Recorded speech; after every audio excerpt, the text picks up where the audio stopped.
경우에서 이 운동이 좀 부족하다, 이건 좀 이제 생각이 되시죠? 그런데 좌식 생활을 한다 하면 운동이 진짜 정확하게 얼마나 부족할까?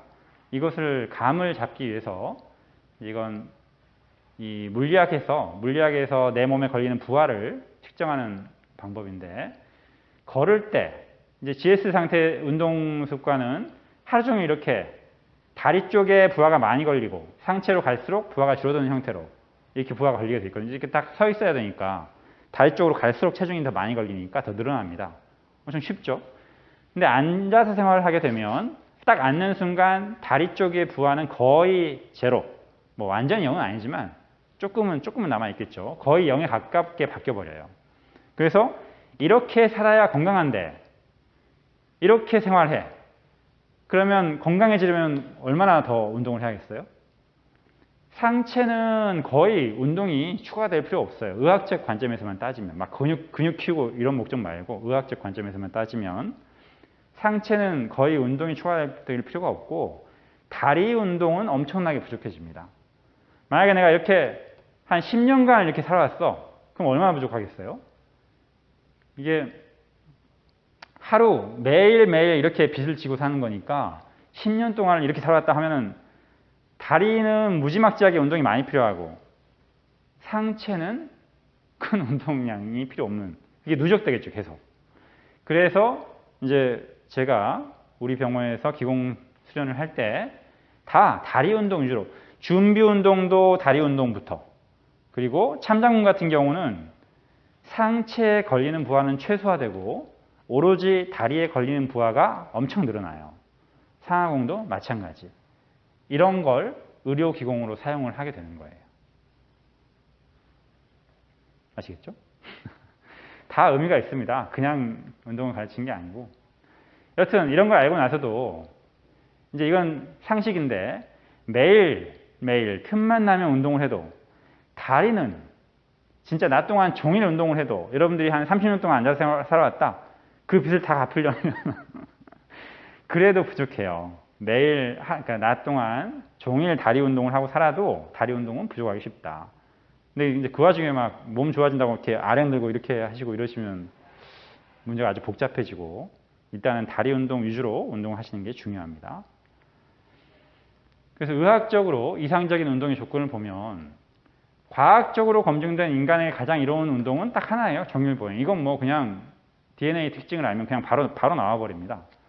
이 종일보행을 하면서 제일 성능이 좋은 DNA가 추려져서 지금 우리 DNA가 됐기 때문에 그냥 이렇게 살면은 우리 DNA 성능이 제일 업그레이드가 돼버려요. 근데 문제는 뭐다? 매일 6시간, 8시간 걸을 수 있는 사람이 거의 없죠. 현대에는. 저도 마찬가지고. 그래서 짧은 시간에 한두 시간 정도의 운동을 집중해가지고 마치 종일 보행한 것처럼 효과가 나게끔 하는 게 이제 의학에서는 화두가 돼요. 이 운동을 해서 내가 몸이 건강해지겠다 하려면 그 방법을 찾는 게 화두가 되는데, 그래서 최소한 걸을 때보다는 다리에 걸리는 부하가 더 늘어나야 됩니다. 걸을 때보다는. 그래서 그냥 서 있어도 안 돼요. 그냥 서 있기만 하면 다리에 걸리는 부하가 오히려 줄어들고, 한 다리로 서 있거나 아니면 서서 무릎을 구부리거나 이 둘 중에 하나가 권장할 수 있는 방법이 되는 거죠. 제가 지도하는 양생공에서는 무릎을 구부리는 방법을 권해드리는 거고. 이해되시죠? 그래서 보통 양생공을 한 15분 정도 했다. 그러면 대략 한 걷기 1시간 정도. 이건 이제 실험을 한 건 아니고요. 제 경험상 권해드리는 겁니다. 초보자는 한 20분 정도, 숙련자는 한 15분 정도 하면 걷기 1시간 정도랑 비슷하게 보실 수가 있어요. 그래서 정말 내가 양생공으로 열심히 하려면 한 1시간 반에서 한 2시간 정도는 해야겠죠. 그래야 이 효과가 납니다. 그게 제가 암 환자분들한테 권하는 하루 수련량이죠.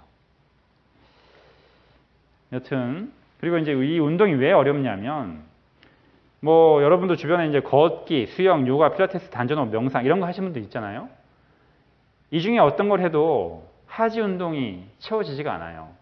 만약에 걷기를 하는데 하루 종일 한다, 이건 채워지겠죠.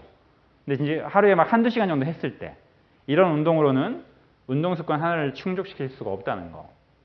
그렇다고 막 다리에 힘이 드는 뭐 달리기, 조깅, 축구, 막 등산 이런 걸 해버리면 또 뭐가 문제가 되냐면 이 상체가 편안하게 힘이 빠져 있어야 이 폐에서 하는 호흡량이 늘어나면서 산소 문제가 안 일어나는데 이렇게 막 전신이 이 긴장이 되거나 이 부하가 너무 세게 걸리거나 아니면 속도가 너무 빨라서 막 불안정해지거나 이러면은 호흡량이 줄어서 산소량이 줄어서 문제가 되거나 또는 대사 과정에서 활성산소 같은 노폐물이 확 생겨버려요. 그래서 이 문제가 복잡해지죠. 다리 운동량을 늘린다고 막 뛰어다닌다고 해서 이게 무병장수하는 게 아니고 이 모두가 다른 쪽으로 빠져가지고 또 문제가 됩니다. 그래서 이 운동 하나가 복잡해져요. 걷기보다는 더 강도가 세야 되는데 몸은 다 이완되어 있어가지고 호흡량도 막 늘어나고 편안하게끔 이런 운동을 찾으셔야 해결이 가능합니다. 제가 그동안 공부한 내에서는 양생공이 거의 유일했고 또 혹시 이제 다른 방법이 나오게 되면 또 알려드릴게요. 여튼